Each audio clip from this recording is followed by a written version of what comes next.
les liens profonds entre les Nations Unies, ONU et les prophéties bibliques. Vous êtes-vous déjà arrêté pour réfléchir à la façon dont la Bible, écrite il y a des milliers d'années, peut éclairer les événements mondiaux dans lesquels nous vivons aujourd'hui? Beaucoup voient l'ONU comme un symbole d'unité et d'espoir, mais si nous regardons de plus près à la lumière des Écritures, nous commençons à percevoir des nuances et des symbolismes qui peuvent complètement changer notre perception. Cette organisation représente-t-elle seulement le désir humain de paix, ou y a-t-il quelque chose de plus profond, quelque chose qui fait écho aux avertissements et aux promesses faites dans la parole de Dieu? De la vision de Daniel des royaumes du monde aux descriptions des puissances mondiales de l'Apocalypse, la Bible est remplie d'avertissements sur les mouvements qui ont façonné le destin de l'humanité. Dans Daniel 2:41-43, nous lisons l'image des pieds de fer et d'argile symbolisant une union de royaumes qui ne se sont jamais complètement mélangés. Cela ne ressemble-t-il pas à l'essence même de l'ONU, une coalition de nations qui recherche l'unité mais reste divisée? Et dans Apocalypse 3:7, nous voyons la figure d'une bête qui a autorité sur les tribus, les peuples et les nations. L'ONU peut-elle être un reflet précoce de ce type de leadership mondial décrit par les Écritures? Mais ne pensez pas qu'il s'agit simplement d'un message d'avertissement. Dieu est souverain, et même les plus grands mouvements mondiaux sont sous son contrôle. Dans Romains 13:1, Paul nous rappelle que toute autorité vient de Dieu. Alors que nous explorons les liens entre l'ONU et les prophéties bibliques, je veux que vous sachiez qu'il y a de l'espoir, même lorsque le monde semble incertain. Dieu a un plan. Aujourd'hui, je vais vous guider dans un voyage qui vous révélera des vérités cachées, mais qui vous réaffirmera aussi l'assurance que le royaume de Dieu triomphera. Préparez-vous à découvrir ce que peu perçoivent et à voir le monde sous un jour nouveau, directement à partir des pages de la Bible. Depuis sa création en 1945, l'ONU a été saluée comme un jalon de la coopération internationale. Mais en même temps, peu de gens se rendent compte à quel point ce projet mondial peut faire écho à des modèles décrits dans les Écritures. Dans le livre de Daniel, chapitre 2, versets 41 à 43, nous lisons à propos des pieds de l'image du rêve de Nebuchadnezzar. Et ce que tu as vu des pieds et des orteils, en partie de l'argile du potier et en partie du fer, c'est que ce sera un royaume divisé, et qu'il y aura en lui quelque chose de la fermeté du fer. Cela ne reflète-t-il pas l'essence de l'ONU, une organisation qui recherche l'unité, mais qui reste intrinsèquement fragmentée par les différences culturelles, politiques et économiques entre les nations qui la composent? Réfléchissez avec moi. Alors que l'ONU tente de consolider les nations sous des idéaux de paix et de sécurité, réalise-t-elle vraiment l'unité promise? L'argile et le fer sont des symboles qui nous montrent que les alliances humaines, aussi fortes soient-elles, n'ont pas la cohésion nécessaire pour résister à l'épreuve du temps. Les résolutions de l'ONU se heurtent souvent à des résistances internes et externes, ce qui démontre que, quelle que soit la puissance de leurs efforts, la véritable unité semble leur échapper des mains, tout comme les pieds de fer et d'argile de la statue de Daniel. L'ONU fait preuve d'une force apparente, mais elle est imprégnée de fragilité. Mais pourquoi est-ce pertinent pour nous aujourd'hui? Parce que la Bible ne se contente pas de révéler l'avenir, elle nous donne des outils pour interpréter le présent. Dans le psaume 21:3, il est écrit « Pourquoi les nations se révoltent-elles et les peuples imaginent-ils des choses vaines ? Les rois de la terre se lèvent et les gouvernements délibèrent ensemble contre le Seigneur et contre ses oints en disant « Brisons leurs liens et secouons de nous leurs cordes ». Ce texte fait écho à la résistance des nations à la souveraineté de Dieu. Lorsque nous voyons des décisions mondiales qui remettent en question les principes bibliques, il n'est pas difficile de voir comment cela se connecte aux paroles prophétiques. L'ONU est souvent vantée comme le plus grand espoir de l'humanité, mais Jérémie 17:9 nous avertit « Le cœur est trompeur par-dessus tout, et désespérément méchant. Qui le connaîtra ?» Les intentions humaines, même celles qui semblent nobles, peuvent être entachées d'égoïsme et de cupidité. C'est pourquoi, alors que les plans de l'homme échouent, les desseins de Dieu restent fermes. L'existence même de l'ONU peut être considérée comme le reflet de ce que l'humanité essaie de construire en dehors de la souveraineté divine, quelque chose qui ne pourra jamais parvenir à une paix et une justice véritables. Tout au long de l'histoire, Dieu a utilisé des royaumes et des empires pour accomplir ses desseins, souvent d'une manière qui a défié la compréhension humaine. L'ONU peut-elle être un outil entre vos mains? Romains 13. 1 nous rappelle que toute âme soit soumise aux autorités supérieures, car il n'y a d'autorité que de Dieu, et les autorités qui existent sont ordonnées de Dieu. Même si les institutions mondiales semblent déconnectées de la volonté de Dieu, Dieu est aux commandes. Sa souveraineté s'étend surtout, du plus petit dirigeant aux plus grandes coalitions mondiales. Cependant, le discernement est également nécessaire. Dans Apocalypse 13:7, nous voyons la description d'une puissance mondiale qui a été autorisée à faire la guerre aux saints et à les vaincre, et qui a reçu le pouvoir sur chaque tribu, langue et nation.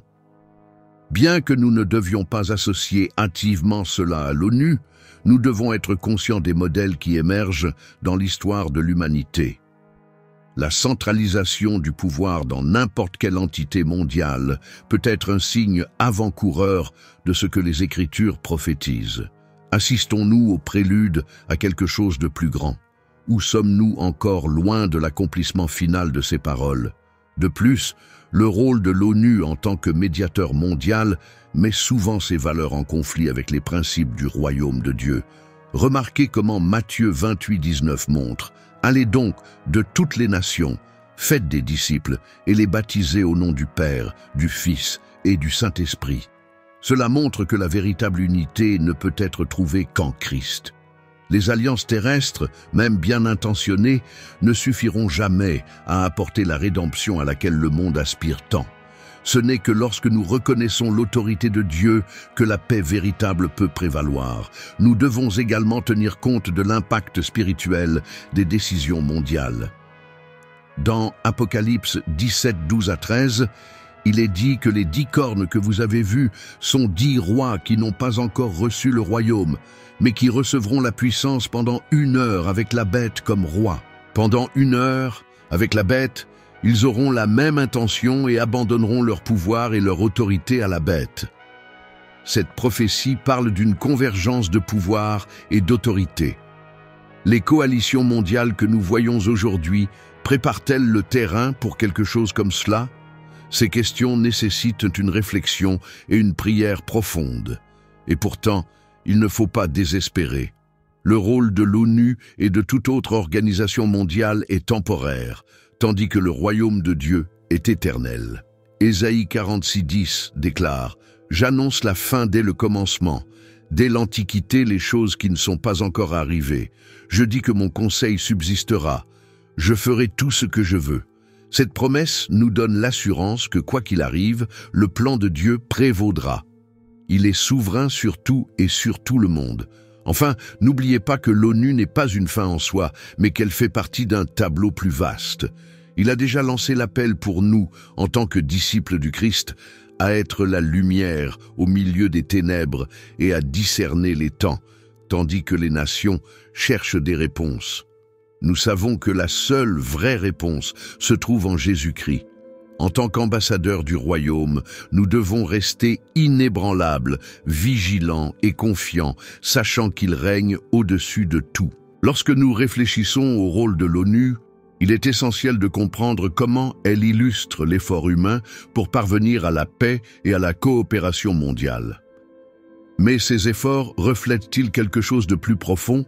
Comme décrit dans la Bible en Révélation 13:16-18, nous lisons: « Et fait que tous, petits et grands, riches et pauvres, libres et esclaves, soient marqués sur leur main droite ou sur leur front, afin que nul ne puisse acheter ni vendre, si ce n'est celui qui a la marque ou le nom de la bête, ou le nombre de son nom. » Ce verset est souvent associé à l'idée de contrôle et d'uniformité mondiaux. L'ONU, avec ses résolutions universelles et son influence dans divers domaines de la société, ne serait-elle pas un avant-goût de ce qui pourrait se concrétiser à l'avenir?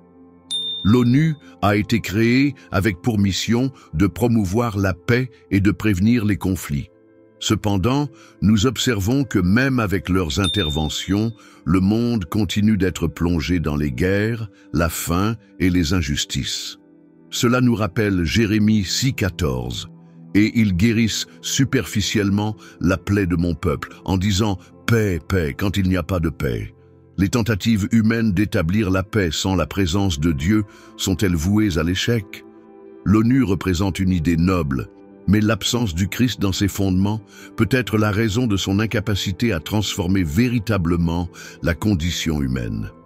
De plus, le concept d'unification mondiale, ainsi promu par l'ONU, peut être vu à la lumière de ce qui s'est passé à la tour de Babel dans Genèse 11,4. Nous avons lu et dit « Venez, bâtissons-nous une ville et une tour dont le sommet touche aux cieux, et faisons-nous un nom afin de ne pas être dispersés sur toute la surface de la terre. » Tout comme à l'époque, nous voyons aujourd'hui des hommes se rassembler à la recherche de pouvoir et de sécurité en dehors de Dieu. Depuis que Dieu est intervenu à Babel, nous savons aussi qu'il maintient un contrôle absolu sur ce qui se passe sur la scène mondiale. Réfléchissez à la façon dont l'ONU tente d'aligner des nations ayant des idéologies, des cultures et des religions différentes sous des objectifs communs. Cela ne ressemble pas à un reflet de ce qui est décrit dans Apocalypse 17,13. Ceux-ci ont la même intention et abandonneront leur pouvoir et leur autorité à la bête. Bien sûr, nous ne pouvons pas prétendre que l'ONU est directement l'accomplissement de cette prophétie, mais nous pouvons voir des parallèles qui nous alertent à être conscients des modèles qui se déroulent. En tant que chrétiens, nous sommes appelés à discerner les temps et à reconnaître les signes décrits dans l'Écriture. Une autre question importante est de savoir comment l'ONU traite les questions qui remettent directement en question les principes bibliques. Les décisions qui promeuvent des valeurs contraires à la parole de Dieu proviennent souvent d'institutions mondiales. Dans le psaume 33, 10, il est écrit « L'Éternel détruit le conseil des nations. Il brise les intentions des peuples. Aussi puissants que puissent être les décrets humains, ils ne peuvent jamais contrecarrer les plans divins. » Cela nous donne l'assurance que même lorsque les nations semblent se soulever contre Dieu, il reste souverain. En regardant l'impact culturel de l'ONU, on se rend compte de l'influence qu'elle influence les gouvernements et les populations. Leurs programmes façonnent les politiques mondiales, souvent avec des idéaux qui peuvent entrer en conflit avec les enseignements bibliques. Dans Matthieu 7,16, Jésus nous avertit « C'est à leurs fruits que vous les reconnaîtrez. » Nous devons évaluer les actions de l'ONU non seulement en fonction des objectifs qu'elles se sont fixés, mais aussi en fonction des résultats qu'elles produisent. Voyons-nous de bons fruits ou simplement des intentions qui se perdent en cours de route? Une question intrigante est de savoir comment l'ONU semble centraliser le pouvoir et l'influence à l'échelle mondiale. Apocalypse 17,12 nous présente la figure de la grande prostituée assise sur de nombreuses eaux, qui symbolise une autorité mondiale, et qui est venue des 7 anges qui avaient les 7 coupes et qui m'ont parlé en me disant « Viens, je te montrerai la condamnation de la grande prostituée qui est assise sur beaucoup d'eau, avec qui les rois de la terre ont commis la fornication. Et ceux qui habitent sur la terre se sont enivrés du vin de leur fornication. » Bien que nous ne devrions pas nous précipiter dans les connexions, la centralisation du pouvoir et de l'influence devrait toujours nous faire réfléchir.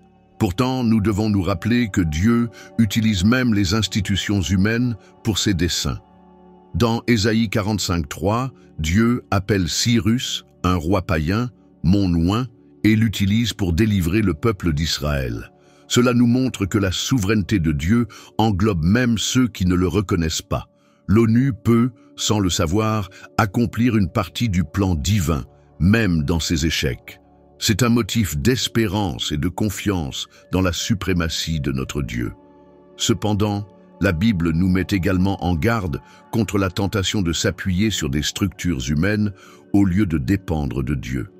Dans le psaume 146:3, nous lisons « Ne mets pas ta confiance dans les princes, ni dans le Fils de l'homme, en qui il n'y a pas de salut. » L'ONU est peut-être un outil temporaire au niveau mondial, mais elle ne sera jamais la solution définitive aux problèmes du monde. Ce n'est qu'en Christ que nous trouvons la vraie paix, la justice et la rédemption. Ainsi, en observant le rôle de l'ONU dans le monde moderne, nous sommes appelés à équilibrer le discernement et la foi. Le discernement pour reconnaître les parallèles prophétiques et les défis spirituels que ces structures présentent, et la foi pour croire que Dieu contrôle tout. N'oubliez pas que notre appel est d'être la lumière au milieu des ténèbres, en indiquant le seul royaume qui ne sera jamais ébranlé, le royaume de Dieu. La mission de l'ONU de promouvoir la paix et la sécurité dans le monde est au cœur de l'ONU. Cependant, lorsque nous regardons cette mission à la lumière de l'Écriture, nous trouvons des questions qui défient notre compréhension. Dans les 1er Thessaloniciens 5:3, Paul nous avertit que lorsqu'ils disent « paix et sécurité », alors une destruction soudaine s'abattra sur eux, comme les douleurs de l'enfantement. Celle qui est enceinte et qui ne s'échappera en aucun cas. Ce verset nous rappelle que les promesses de paix humaine sont souvent illusoires. L'ONU peut symboliser l'effort mondial pour parvenir à la stabilité, mais est-ce conforme au plan de Dieu ou reflète-t-elle une tentative de remplacer sa souveraineté? La recherche de la paix mondiale est sans aucun doute une noble cause. Cependant, en tant que chrétiens, nous savons que la vraie paix ne peut être trouvée qu'en Christ. Jean 14h27 nous assure « Je vous laisse la paix, je vous donne ma paix, je ne vous le donne pas comme le monde le donne. Que ton cœur ne se trouble pas, qu'il n'ait pas peur. » Alors que le monde place ses espoirs dans des institutions comme l'ONU, nous devons nous rappeler que la paix qui vient de Dieu est différente, supérieure, et ne dépend pas de résolutions ou de traités. C'est un don divin qui dépasse les limites humaines. Réfléchis aux paroles de Daniel 7:23-24. La 4e bête sera le 4e royaume de la terre, qui sera différent de tous les royaumes, qui dévorera toute la terre, la foulera aux pieds et la brisera en morceaux. Et quant aux 10 cornes de ce même royaume, 10 rois se lèveront, et après eux il s'élèvera un autre, différent du premier, qui égorgera 3 rois. Ce texte parle d'un royaume mondial puissant et centralisé. Lorsque nous regardons les structures mondiales qui se développent aujourd'hui, comme l'ONU, nous nous demandons si nous ne voyons pas un prélude à ce qui a été prophétisé. L'ONU joue également un rôle important dans l'économie mondiale, en soutenant les politiques et les initiatives qui ont une incidence directe sur le commerce, la durabilité et le développement. Dans Apocalypse 13:16-17, nous lisons qu'il y a un système dans lequel personne ne peut acheter ou vendre, sauf celui qui a la marque. Bien que nous n'en soyons pas encore là, la centralisation des politiques mondiales et les progrès technologiques suggèrent que nous nous dirigeons vers un scénario où le contrôle économique peut être utilisé pour dicter les comportements. Ce parallèle exige notre attention et notre prière. Dans le psaume 2:8, Dieu déclare « Demande-moi, et je te donnerai les nations en héritage, et les extrémités de la terre pour ta possession. Tu les gouverneras avec une verge de fer, et tu les briseras comme le vase d'un potier. » Il nous rappelle que, quels que soient les efforts humains pour unifier ou gouverner le monde, c'est le Christ qui possède l'autorité ultime sur toutes les nations. Alors que l'ONU tente d'établir des normes mondiales, la parole de Dieu nous dirige vers le vrai roi, dont la justice et la domination sont éternelles. Un autre point que nous ne pouvons pas ignorer est la relation de l'ONU avec les questions spirituelles et morales. Trop souvent, nous voyons des politiques mondiales qui entrent directement en conflit avec les enseignements bibliques. Dans Ésaïe 5:20, nous trouvons un avertissement brutal. « Malheur à ceux qui appellent le mal bien et le bien mal, qui font des ténèbres et des ténèbres légères, et qui rendent amer doux et doux. » En tant que disciples du Christ, nous sommes appelés à discerner ces mouvements et à défendre la vérité, même lorsqu'elle est contraire aux tendances culturelles mondiales. L'ONU promeut souvent une vision laïque du monde, excluant Dieu de ses résolutions et de ses politiques. Cela reflète l'avertissement de Romains 1er 21, car, bien qu'ils aient connu Dieu, ils ne l'ont pas glorifié comme Dieu, et ils ne lui ont pas rendu grâce. Mais dans leur discours, ils se sont effacés, et leur cœur insensé s'est enténébré. Lorsqu'une organisation aussi influente ignore la souveraineté divine, nous en voyons les conséquences dans des décisions qui n'apportent pas de justice et de compassion véritable. Cela renforce la nécessité pour nous de prier pour le discernement et la sagesse afin d'interpréter ces événements. Même avec ces défauts, nous ne devons pas sous-estimer comment Dieu peut utiliser même des institutions comme l'ONU pour réaliser ses plans. Rappelez-vous qu'en Genèse 50-20, Joseph a dit à ses frères, « Vous m'avez voulu du mal, mais Dieu l'a voulu pour le bien, pour faire ce qui est aujourd'hui, pour garder beaucoup de gens en vie. » De la même manière, Dieu peut racheter les intentions erronées de l'humanité et les utiliser pour sa gloire. Cela nous donne l'assurance qu'il est aux commandes, même lorsque le monde semble être dans le chaos. Alors que nous examinons le rôle croissant de l'ONU dans les questions environnementales, sociales et économiques, il est essentiel de trouver un équilibre entre l'espoir et la prudence. Dans Matthieu 24, 6 à 7, Jésus nous met en garde contre les signes des temps. « Vous entendrez parler de guerre et de bruit de guerre. Écoutez, n'ayez pas peur, car il est nécessaire que tout cela arrive. Mais ce n'est pas encore la fin. Car une nation se lèvera contre une nation, et un royaume contre un royaume, et il y aura des famines, des pestes et des tremblements de terre en divers lieux. » Les initiatives mondiales peuvent refléter les efforts humains pour faire face à ces crises, mais elles nous rappellent aussi la nécessité d'être spirituellement préparés. Enfin, nous devons nous rappeler que notre mission en tant que chrétiens transcende toute organisation humaine ou gouvernement.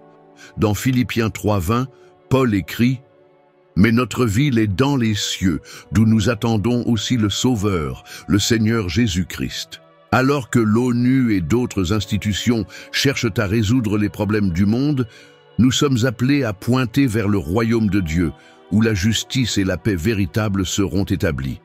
Que notre confiance soit fermement enracinée dans le Christ et non dans les systèmes humains. Lorsque nous analysons le rôle de l'ONU, nous devons reconnaître l'impact que ces résolutions et ces politiques ont sur la formation de l'opinion publique mondiale. Cela nous rappelle l'avertissement d'Apocalypse 12:9, et le grand dragon a été chassé, ce vieux serpent, appelé le diable et Satan, qui séduit le monde entier. Il a été précipité sur la terre, et ses anges ont été précipités avec lui. Le pouvoir d'influencer et de façonner les pensées est un élément important sur la scène mondiale. Assistons-nous à une préparation à l'accomplissement de plus grandes prophéties, dans lesquelles la désinformation et la tromperie jouent un rôle central? L'ONU est souvent considérée comme une source d'autorité morale, mais dans de nombreux cas, ces décisions reflètent un écart par rapport aux principes bibliques. Dans Ésaïe 2:2-2, nous sommes avertis. « Laisse l'homme dont le souffle est dans ses narines, car qu'est-ce qu'il doit estimer lui-même » Il nous rappelle que s'appuyer sur la sagesse humaine plutôt que sur la sagesse divine est un piège qui peut conduire à l'échec spirituel et moral. Nous devons être attentifs à discerner entre ce qui est vrai et ce qui est présenté comme tel par les institutions humaines. De plus, le pouvoir centralisé que représente l'ONU peut être comparé au système décrit dans Apocalypse 7:12. « Et il vint du milieu des 7 anges qui avaient les 7 coupes, et il me parla en me disant, « Viens, je vais te montrer la condamnation de la grande prostituée qui est assise sur de nombreuses eaux, avec qui les rois de la terre ont commis la fornication. » Bien que l'ONU ne soit pas nécessairement l'incarnation de cette figure, le symbolisme d'une entité qui rassemble les nations et exerce une influence mondiale nous fait réfléchir sur le rôle que des organisations similaires peuvent jouer dans le scénario prophétique. Un autre point important est l'accent mis par l'ONU sur la création de solutions mondiales à des problèmes tels que le changement climatique, la pauvreté et les inégalités. Bien que ces causes soient légitimes, il est important de se rappeler l'avertissement de Matthieu 16,26. Car à quoi sert à l'homme de gagner le monde entier et de perdre son âme? Que donnera-t-il à l'homme en retour de son âme? L'ONU cherche à résoudre les problèmes terrestres, mais ignore souvent les questions spirituelles fondamentales. Cela nous enseigne que sans Christ, aucune solution ne sera vraiment complète. Cependant, la Bible nous rappelle que Dieu est aux commandes, même lorsque les nations semblent suivre leur propre chemin. En Job 12, 23, 24, nous lisons « Il multiplie les nations et il les fait périr. Il disperse les nations et les rassemble de nouveau. Il enlève le cœur des dirigeants du peuple du pays et les fait errer dans des endroits déserts où il n'y a aucun chemin. » Ce verset nous encourage à croire que Dieu a la domination sur les institutions mondiales, guidant les événements selon son plan parfait. L'ONU représente également une tentative de créer un gouvernement mondial coopératif, ce qui peut être considéré comme un reflet des événements de la tour de Babel dans Genèse 11. De même que les hommes de l'époque ont tenté d'unifier leurs forces pour atteindre le ciel, ignorant Dieu, l'ONU cherche à unir les nations sans reconnaître leur souveraineté. Genèse 11:9 dit « C'est pourquoi on lui a donné le nom de Babel, parce que c'est là qu'il a confondu l'Éternel de toute la terre, et c'est de là que l'Éternel les a dispersés sur toute la surface de la terre. » Cela nous rappelle que toute tentative d'exclure Dieu de toute structure mondiale est vouée à l'échec. En même temps, nous ne pouvons pas ignorer le rôle d'institutions telles que l'ONU dans l'accomplissement des prophéties de Matthieu 24:14. Jésus déclare que cet évangile du royaume sera prêché dans le monde entier en témoignage à toutes les nations, et alors la fin viendra. Ironiquement, alors que l'ONU promeut une sorte de mondialisme, elle peut aussi aider indirectement à apporter l'évangile dans des endroits auparavant inaccessibles, soit par le biais de la connectivité mondiale, soit en s'attaquant aux crises dans des régions éloignées. En regardant les actions de l'ONU, nous voyons souvent des initiatives qui promeuvent des valeurs contraires aux principes chrétiens. Dans 2 Corinthiens 11, 14, 15, Paul nous avertit « Ce n'est pas étonnant, car Satan lui-même est en train de devenir un ange de lumière. Il n'est donc pas grand que ses ministres soient transformés en ministres de justice, dont la fin sera conforme à leurs œuvres. Il est crucial de discerner si les politiques et les programmes mondiaux promeuvent vraiment la justice divine ou s'ils sont une façade pour quelque chose de plus sombre. D'autre part, nous devons nous rappeler que quelles que soient les actions de l'ONU, notre mission est claire. Dans Philippiens 2,15, nous sommes appelés à être des enfants de Dieu irréprochables et sincères, irréprochables au milieu d'une génération tortueuse et méchante, parmi laquelle vous brillez comme des étoiles dans le monde. Cela nous encourage à être des témoins fidèles de la vérité du Christ, même dans un monde qui rejette souvent l'autorité de Dieu. Enfin, alors que nous observons l'ONU et son impact sur la scène mondiale, nous devons garder les yeux fixés sur le Christ, qui est l'auteur et le consommateur de notre foi.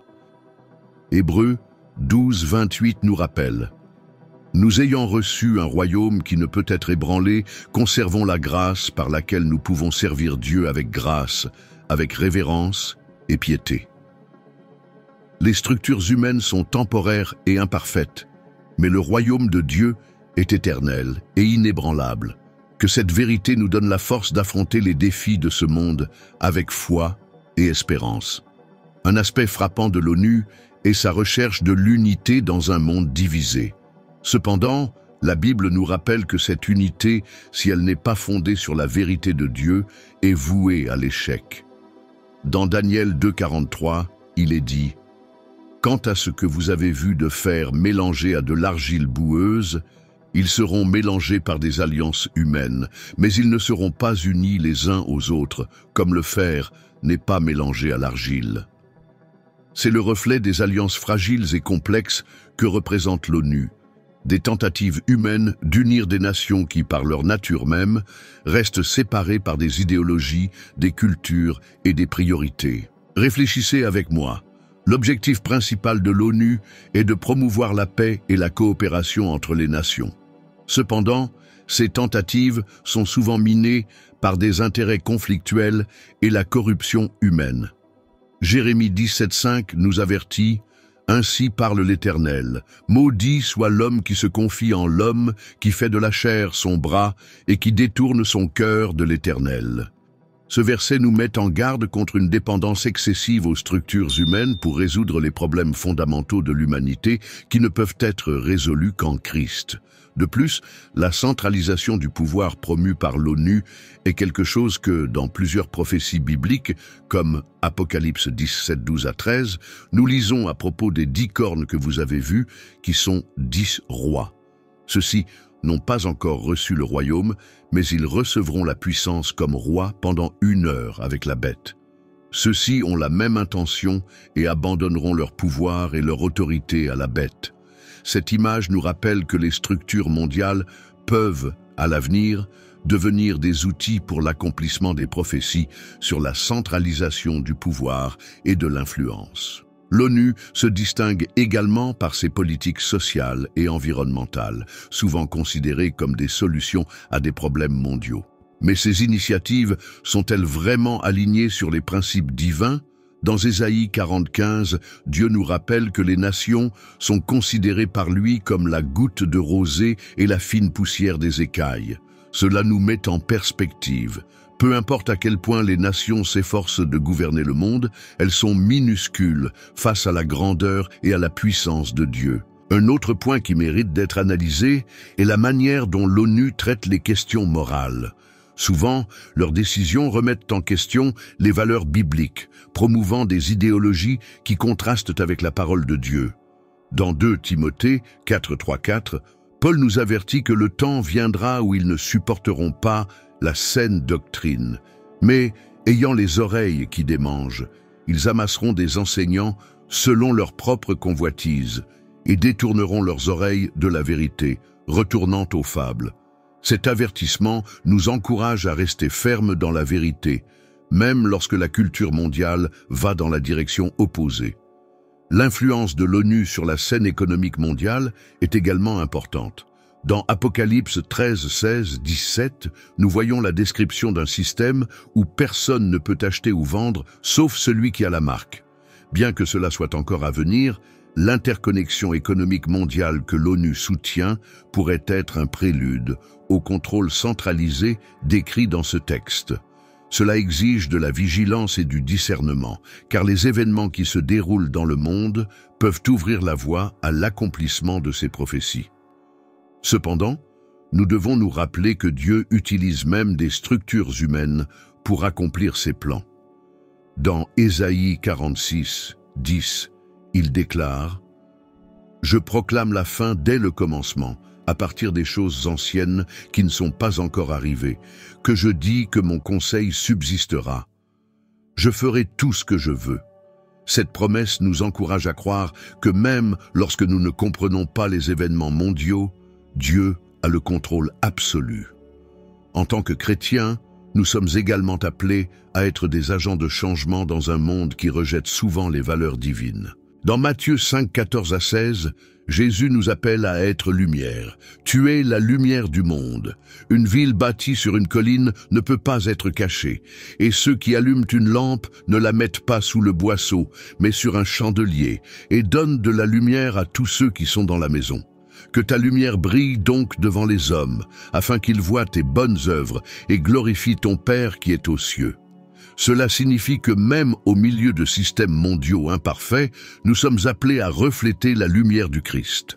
Alors que nous examinons le rôle de l'ONU sur la scène mondiale, il est essentiel que nous maintenions l'équilibre entre le discernement et l'espoir. Romains 8h28 nous assure, et nous le savons, que toute chose concourt au bien de ceux qui aiment Dieu, de ceux qui sont appelés par son décret. Même au milieu de la confusion et de l'incertitude, Dieu travaille pour le bien de ceux qui lui font confiance. Cela nous donne la paix et la confiance en ces temps turbulents. Enfin, l'appel qui s'adresse à nous est clair.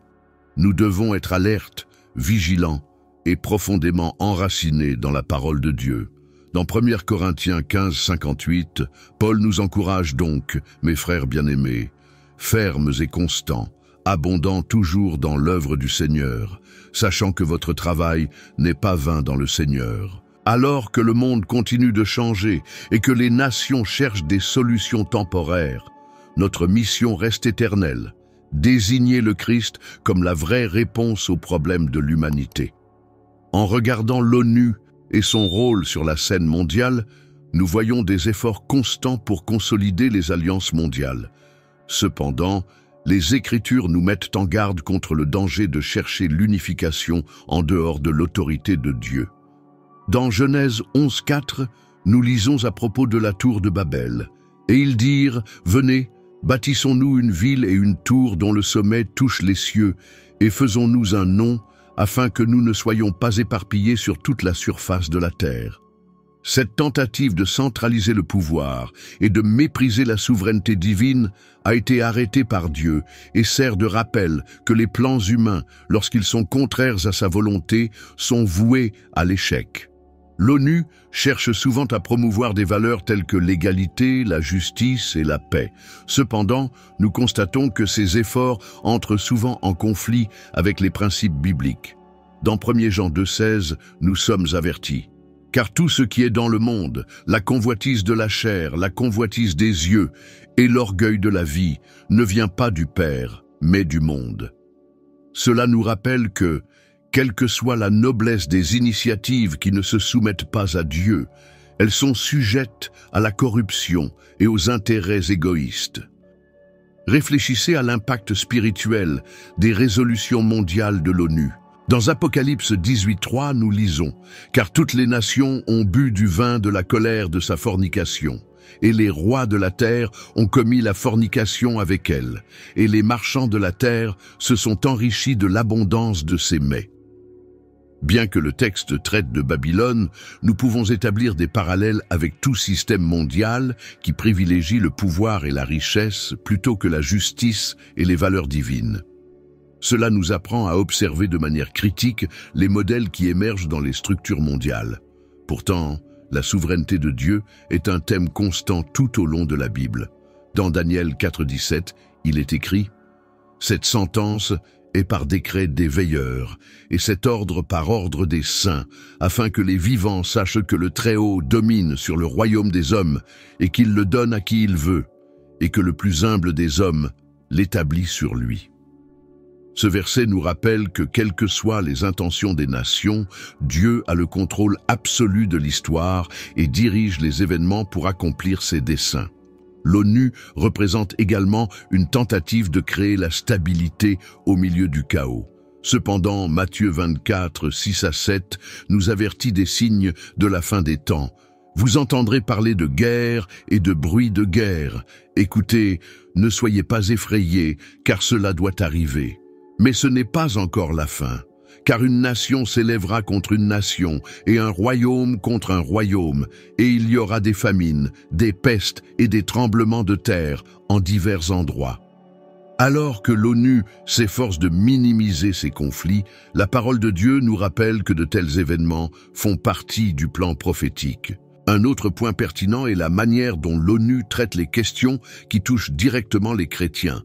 Ésaïe 5.20 nous dit « Ceux qui appellent le mal bien et le bien mal, qui font des ténèbres la lumière et la lumière les ténèbres, et ils rendent doux amers et doux amers. » De nombreuses décisions mondiales reflètent une inversion des valeurs qui contredit la parole de Dieu. Cela nous met au défi d'être vigilants et de défendre la vérité, même au milieu des pressions culturelles et politiques.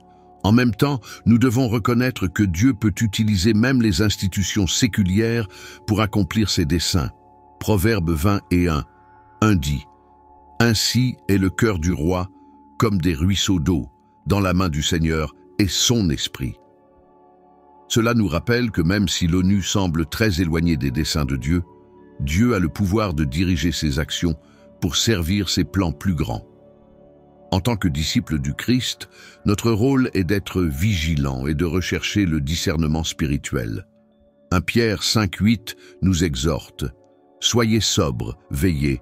Pour ton adversaire, le diable se promène comme un lion rugissant, cherchant qui il peut dévorer. » Nous devons être conscients des événements mondiaux, les interpréter à la lumière des Écritures et rester fermes dans la foi, même lorsque nous sommes confrontés à des défis et à l'incertitude. L'ONU nous met également au défi de réfléchir sur notre responsabilité en tant que chrétiens.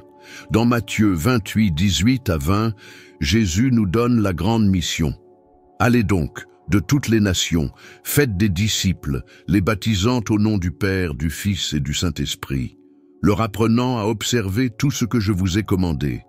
Et voici, je suis avec vous tous les jours, jusqu'à la fin du monde. » Notre appel transcende les frontières et les systèmes humains, indiquant que le royaume de Dieu est la seule véritable solution aux problèmes du monde. Enfin, rappelez-vous que alors que l'ONU cherche à atteindre ses objectifs, notre espérance doit être fermement enracinée dans le Christ. Hébreux 13,14 nous rappelle « Car nous n'avons pas ici de ville permanente, mais nous attendons la ville à venir. » Nous devons nous concentrer sur l'éternité, confiant que le royaume de Dieu prévaudra sur toutes les nations et tous les systèmes humains. Puisse cette vérité nous inspirer à vivre avec détermination et foi dans un monde de plus en plus complexe.